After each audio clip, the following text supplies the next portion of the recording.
Hi, and welcome to Uncork PA. I'm your host, Missy Wilson. I'm a proud second generation winery owner of Sutter Ridge Vineyards in Kutztown, and I've been part of the Pennsylvania wine industry for almost 20 years now. Each episode, enjoy learning about the wines, the wineries, vineyards, and proponents of the Pennsylvania wine world.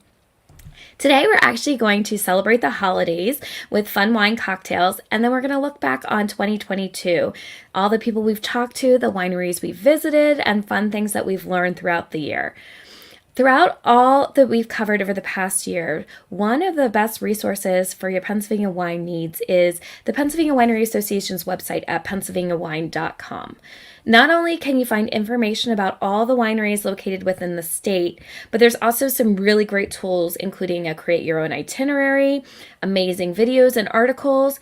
In addition, if you've missed any of the episodes from this year or you want to go back and listen again, you can click on the podcast on the top right corner of the page and enjoy catching up on some fun Pennsylvania wine facts. So let's start a toast to celebrate our 24th and our last episode of 2022. We finished a fun year on Uncork PA, and we'll talk a little bit about that in a bit. However, the holiday season is upon us. Hanukkah's already started, Christmas is around the corner, New Year's is creeping up. So whether you're celebrating with just a few people or you have a large gathering, you don't want to forget the festive drink. So for a large gathering, punch is always a great option. You can make a large batch and people can enjoy it throughout the evening. And an extra special punch is a champagne punch, where you can grab a Pennsylvania sparkling wine with the sweetness level that you enjoy. And there's so many versions of this recipe, but a simple, easy one that you can do is just 2 bottles of sparkling wine, whether you want to do a dry or a sweeter one. Add 2 cups of ginger ale to it. So if you find that you don't like your punches as sweet, you can definitely go for like a ginger sparkling water instead. And then you want to add a little bit of orange liqueur and then 2 cups of pineapple juice. And you can throw this in a punch bowl with some lemon and orange slices and fruits such as like raspberries and cranberries. And you can really enjoy a nice, simple, easy punch. Don't like pineapple juice? Not a big deal. Throw in a different juice. It's a very flexible recipe. And if you're looking for a bottle of Pennsylvania sparkling to throw into your punch, you can either decide to head to the state store. They have this great section made in PA where it has local Pennsylvania wines as well as spirits, and they should have a couple bottles of sparkling there for you to choose from. If you'd rather head out to the winery, you still do have a couple more days before Christmas and another week or so on top of that before New Year's. A few wineries that have sparkling on their list, but these aren't all of them. A lot of wineries carry it now, but you have Comuna Cellars in Philly, Chad's Ford Winery in Chad's Ford, Gale and Glen up in Andreas, Mazza Winery over in Northeast, which is by the Erie area, Stony Run in Briningsville, and then Springgate Winery in Harrisburg are a couple great options that also they have either your dry wines or your sweeter ones too when it comes to sparkling. Also, the weather's turning a little bit cooler, so if you prefer to do a little bit more of that warming drink instead of a punch, a lot of people tend to go with mulled wine this time of year as well. I know that the temperatures are kind of in that weird area where some days you have a cold day, sometimes you have a warm day. This is a really great, last minute option for you to do if it does end up being a little bit cooler. It's a great wine gathering one because you can pour a couple bottles into a crock pot and make your mulled wine, and people can enjoy it throughout the evening. So it also makes really great use of that crock pot that you might not pull out quite as often. So what you want to do is you want to grab a bottle of red wine. You don't want to necessarily go with a sweeter wine, but you do want something a little bit fruity. So a Pinot Noir is great, a Syrah is great, something that just has a little bit more of the fruit on the palate versus a bigger aggressive wine. And you want to put that in your slow cooker along with a couple cups of apple cider. You're going to sweeten it with a little bit of honey and some orange juice and zest. And then you're going to throw in your spices, some cloves, some cinnamon sticks, and some star anise. If you're using the slow cooker, you just want to turn it on to low for like 30 minutes to to an hour or so. And once it gets nice and warm, you can turn your setting to warm, add a little bit of brandy in there, and then you can serve. If you want to make it look really pretty for people, go ahead and slice up some oranges and some cinnamon sticks, and you can put that in the glass as people are enjoying it. Another really great option that we had talked about in the past are sangrias. You can definitely make big batches of sangrias with whatever flavors you enjoy. You can make them with red wines, white wines, rosés. You can use any type of fruit. So that's another really great one for large gatherings. If it's just going to be a couple of you, because I know not everybody is having a ton of people over for the holidays, and some people like to keep it a little bit low key, you can still do a special drink using wine without making a huge batch of something. Mimosas are perfect for that. You just need a sparkling wine, and you can have anything that you're interested in. Couple options available. If you're still in apple cider season, which I know some people are, you can make a really great cinnamon apple mimosa. Just grab your sparkling wine, some apple cider, and then actually a little splash of cinnamon whiskey, and it's perfect. If you're ready to kind of move out of apple season and into the cranberry season, there's this really beautiful mimosa you can do where you get your sparkling wine. You can do a sparkling rosé, get some pink cranberry juice, and then just garnish it with some frozen cranberries. It makes a beautiful looking glass. And lastly, if you'd rather go with wine instead of sparkling, a wine spritzer is a great option. You don't really need to have much on hand. A bottle of your favorite white or rosé and some sparkling wine. And everybody can then make this a little bit the way that they want to. You can go classic with sparkling with like a orange or a lime flavored seltzer, or you can do something a little bit fun. They now have things like ginger peach and triple berry. So there's a lot of different great options you can do to make your wine a little bit special and a little bit more festive this time of year. Earlier this year, we actually went through some great pairing options with food, with a variety of food that you might see on your Easter or Passover dinner with Denise Gardner. And then we also did some really great fun Thanksgiving wines with sommelier Lamar Covert too. So if you want to head back to those episodes, it can give you some really great ideas of some foods you can have on your table and the great wines that you can pair with them. And one of my favorite episodes that we actually did this year was when I talked with cheesemaker Stephanie Angstad of Valley Milk House. We learned the difference between fresh and aged cheeses, bloomy rind cheeses, and so much more. And at this time of year, a lot of people are doing those cheese boards. So it was really great to learn about the texture and the flavor profiles of all these different cheeses, and then how to pair those with wine. Not only is October Pennsylvania Wine Month, but it's also Pennsylvania's Cheese Month at the same time, which really shows you wine and cheese really are best friends for each other. So these are a couple episodes you guys can look back to if you don't remember for really great options when it comes to pairing food with wine over this holiday season. It's hard to believe that it's almost been a year since we first talked about one of Pennsylvania's most looked forward to events, the Pennsylvania Wine Show in Harrisburg. This coming year in 2023, the Pennsylvania Farm Show is going to be running from the January 7th through the 14th. In addition to the wine competition that they have that we always talk about on this program, there are also plenty of other fun agricultural competitions, from cheese to honey, and then also livestock with goats to cows and so much more. And then you also get to enjoy tasting a variety of agricultural products that are created right here in Pennsylvania. The great part about the Pennsylvania Wine Show competition, Farm Show competition, is that all wines that are submitted to the Farm Show competition are required to be made from at least 75% of Pennsylvania-grown grapes or juices. And also 40 cases must be available for purchase from the date of the awards. So that means that there's plenty of wines still out there for the general public to enjoy. And they have to be available to purchase within 60 days of the competition. So it's not something that they're holding in their cellar and bringing out later. All these wines that you find out about and the winners of the Pennsylvania Wine Farm Show competition will be ready for you guys to enjoy pretty much right away.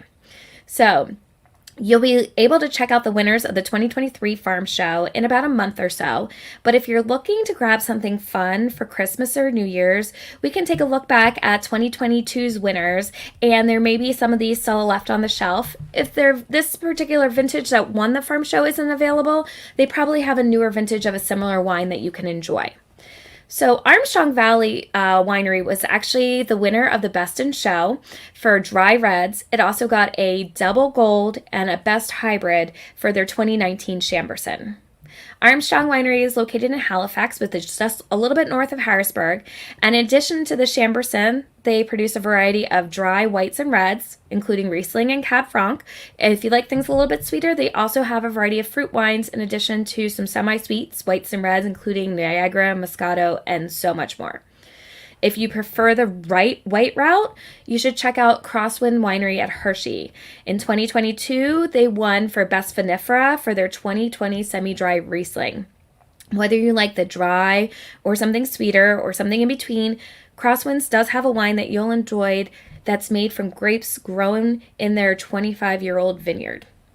If you like to go the sweeter route, we do have the winner of both the fruit and dessert wine category in the farm show was Sorrenti Family Winery. They're located in the Poconos, and their Nick's Hard Cider won Best in Show for their fruit wine, and the 2021 Golden Girl won Best in Show for dessert wine. And if you prefer the sparkling route, just like me, you can enjoy a bottle of Chadsford's Winery's 2019 Sparkling White, which won the Best in Show for sparkling.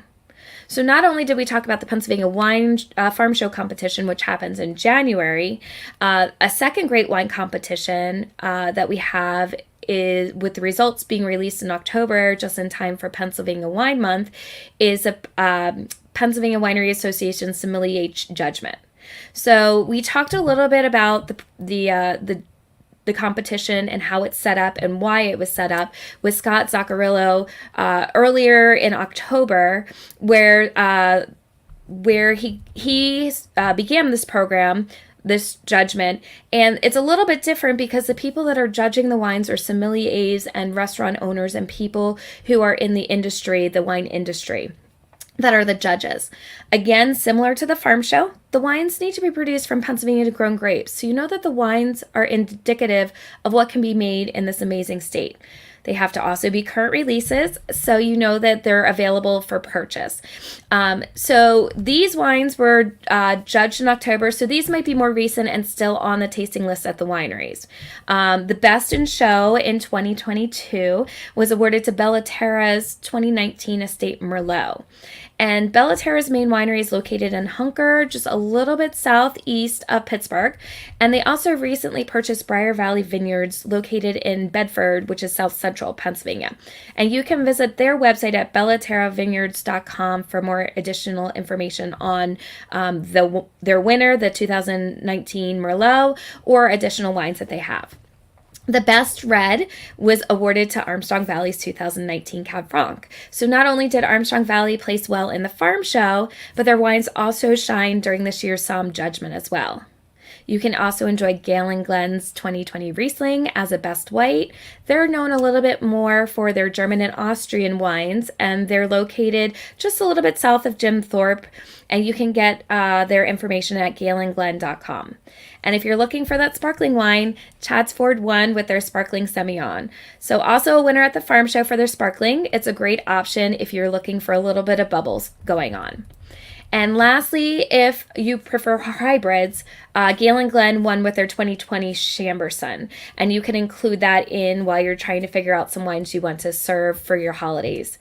The rest of the top 10 wines for the Somm Judgment, there was a 2020 Lemberger from Faro Vineyards, an 18 Cabernet Franc from Grandview Vineyard, a 2021 Gruner Veltliner from Green Dance, the winery at Sand Hill, a Dornfelder from Presque Isle Wine Cellars, and then a 2020 Cab Franc from Cedar Ridge Vineyards. You can enjoy doing some research on these wines and checking out the honorable mentions, past year's winners. If you just head to the Pennsylvania Winery Association's website at pennsylvaniawine.com, search for the Somm Judgment, and you'll be able to view the winners of this year's challenge, plus the past 5 years of competition. And you can start planning your trips to visit these wineries. Again, there's that great create your own itinerary tool where you can pull directions that'll get you from one location to the other. If you'd rather do your tasting from home, give the wineries a call, as many do offer shipping options. Please note, this close to the holidays, you might not get it in time for Christmas, but you should be able to, as long as the wineries are open. Sometimes people have different hours this time of year. You should be able to have it in time for the new year, though. Throughout this year, we've also done several road trips where we've introduced you to a variety of wineries within a region and gave you some fun things to do to make that into a day trip or even an overnight or a weekend trip. Pennsylvania wineries are broken into 6 different regions. You have the Northwest region, the Southwest region, the North Central and the South Central, and then the Northeast and the Southeast.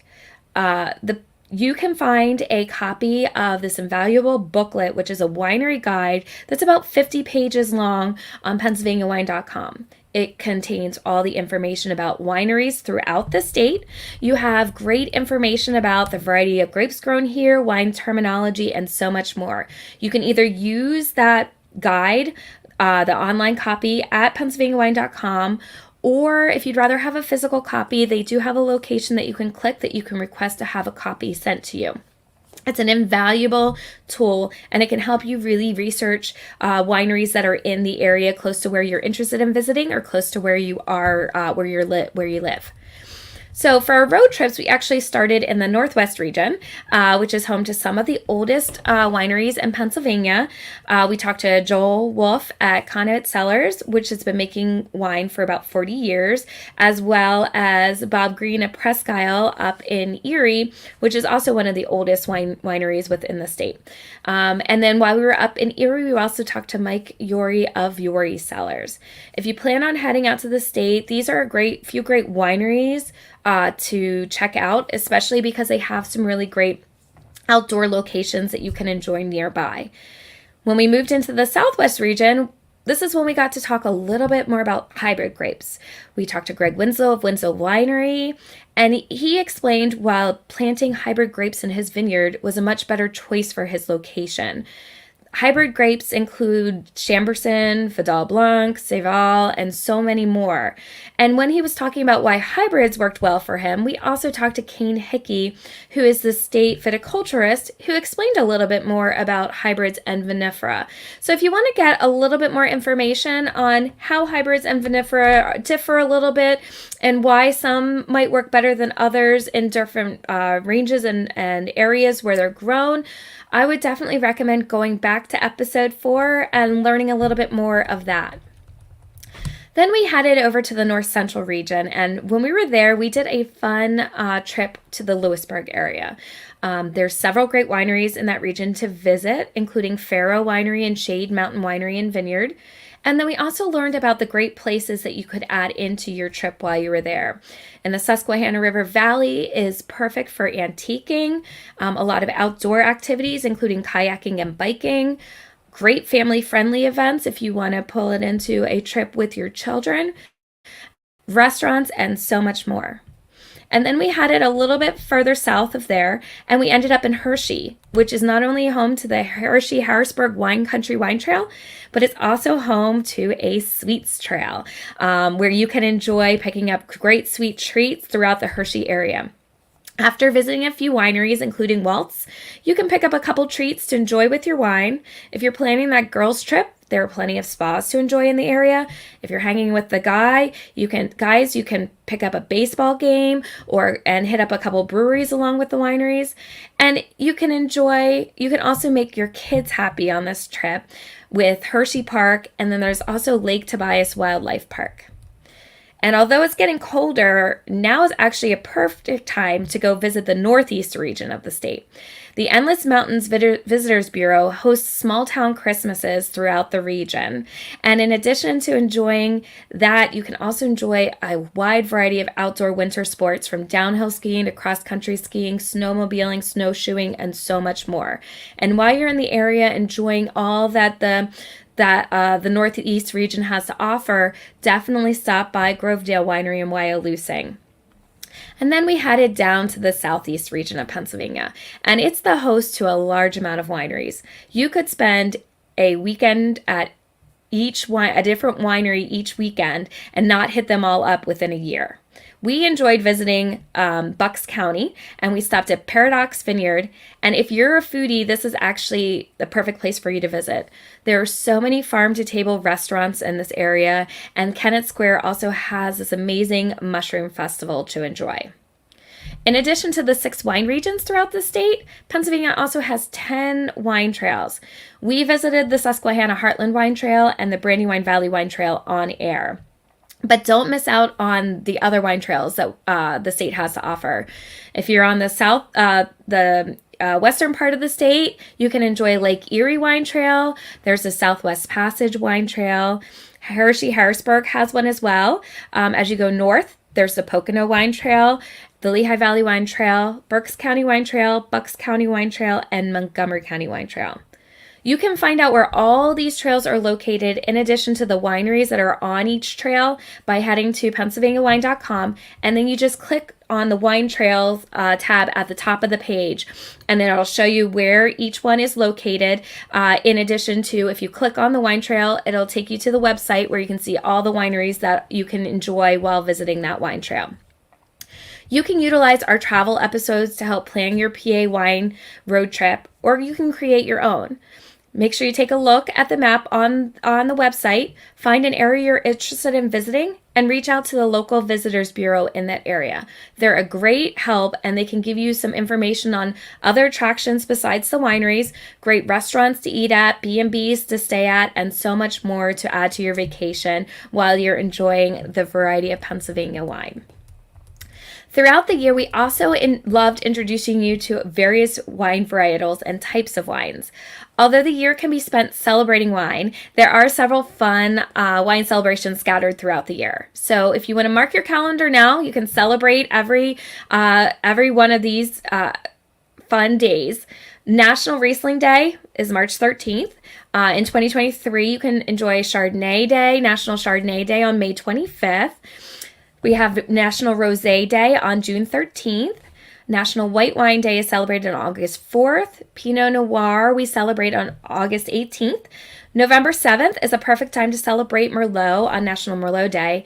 And as we end the year, we just ended up celebrating on December 4th, National Cabernet Franc Day. We learned about several of these varieties throughout the year. So if you'd like to brush up on some of the varietals, you can go back and listen to the episodes with Sarah Troxel of Galen Glen and Andreas. And Galen Glen is known for their German and Austrian style wines, most including Riesling. And she let us know how the growing location helps change the flavor profile of her wines. And we also had Paul Vigna on from Penn Live to tell us about a few great Riesling options to try throughout the state. So if your Riesling's your jam, you want to head back to episode 5. We also talked about Chardonnay, the different styles, and then we also did a tasting of several Pennsylvania wines on air. Many people who know me know that Chardonnay is not my favorite wine. I don't really enjoy an oak Chardonnay. However, I always do need to remind myself that Chardonnay is not always done in oak. There are options when it comes to Chardonnay, including stainless steel, which is also sometimes called naked or unoaked Chardonnay, and of course sparkling. And I love those options. So this is your little bit of a reminder that just because you don't think you enjoy a wine, don't completely write it off. On the show, we enjoyed a great sparkling from Gaylor Estate and the still varietals from Ural City, Weathered Vineyards, and Cedar Ridge Vineyards, and they were all significantly different from each other. And then I also loved passing on some information about Pinot Noir to you. This grape is done in so many different styles, from sparkling to a white Pinot. You have rosé, and then you also have the red wine. And as a red wine, you can see it in the Old World style and the New World style, and they're completely different if you think of a French Burgundy versus a California Pinot Noir. And the great thing about Pennsylvania is that with our climate, we can actually produce wines either similar to that West Coast Pinot Noir or the European style based on what clones are grown in the vineyard, what the weather is for the year, and of course the winemaking style. In addition to learning about varietals, we learned about different types of wines. As many of you know, I really enjoy my sparkling, and I'm going to make my pitch right here to get you guys all to drink it more often. Many people only bring out sparkling wines for that special occasion, whether it's their anniversary, birthday, wedding, promotion. However, I think everybody needs to take that time to think that every day is a special occasion. You made it to work on time. Your favorite TV show is on. Your kid's basketball practice got canceled and you now have a free evening. You should be celebrating all the small occasions. sparkling does not have to be that expensive bottle. You can pull out that nicer, more expensive bottle on your birthday or anniversary, but always have that bottle of everyday sparkling in your house for those smaller celebrations. And we learned a lot about sparkling wine and how it differs from still wine from Virginia Mitchell of Gaylor Estate Winery. And then after that, we also talked about the lesser known options that are becoming more popular, cider and mead. We talked about the differences and the similarities of cider to wine with Evan Gruber of Old Stone Cider, and a lot of the misconceptions about mead with Scott Neely of Kingview Meadery. If you didn't get a chance to check out this episode, I highly recommend it. And then visit these two businesses, try a variety of cider and meads. Similar to wine, they have options that range from sweet to dry, light to full-bodied. The key is not to write these off just because you tried one and didn't like it. Visit their tasting rooms, and Evan and Scott can lead you in the right direction to find a style that you will enjoy. And for National Rosé Day, we actually learned a little bit more about this style of wine, which is made from grapes that are typically made into red wine. Perfect for red wine lovers on that warmer summer day. Rosés can be made from light Pinot Noirs up to that fuller-bodied Syrah. They're also, you can also find them in a dry to that sweeter style of white Zinfandel. We had Molly Kelly, the state enologist, and Darren Scott of Felino, and they passed on some really great information about enjoying rosé. If you found that you really enjoyed learning about the process of growing grapes or making wine, and you're thinking of making it a second career, as many of the people on this show that we've talked to have, a great resource is Penn State. Penn State offers a winemaking certificate program that takes you through the winemaking process, introduces you to grape growing, chemistry, winery equipment, and so much more. If you found that you really enjoy wine but aren't necessarily interested in making it, maybe becoming a somm is something you might enjoy. We've talked to several levels of somms throughout the programs, and the somm classes will help you learn a little bit more about the background of wine, the wine regions, and then it also helps you refine your palate and help you pull the nuances of flavor out of the wine. If you just enjoy drinking wine and you don't want to take it further than that, that's great too. You don't have to have an extensive background of wine knowledge to enjoy a glass of wine. I just ask that you always keep an open mind and try new wineries, new varietals, and to continue enjoying Pennsylvania wines. Whether you're interested in dry wines or sweet wines or something in between, if you like reds, whites or rosés, meads or ciders, sparkling or still, there's a wine or two or three or four in Pennsylvania that's actually perfect for you. So I enjoyed introducing you to the variety that is Pennsylvania wine throughout 2022. We talked about a lot of topics: what's happening in the vineyard, fun road trips, learning about sparkling wines, meads, ciders, rosés, and so much more. Thank you so much for joining me on this really fun and great journey. And just like the wines in the vineyards hibernate throughout the winter, Uncorked PA will be doing the same thing. We're taking a few months off to pull together some great new programs for you, and you can look forward to fun new episodes in the spring. We want to thank the Pennsylvania Winery Association for supporting this program throughout the year with grant money from the PLCB, and we look forward to sharing more hidden gems of the Pennsylvania wine world with you next time. Have a great year.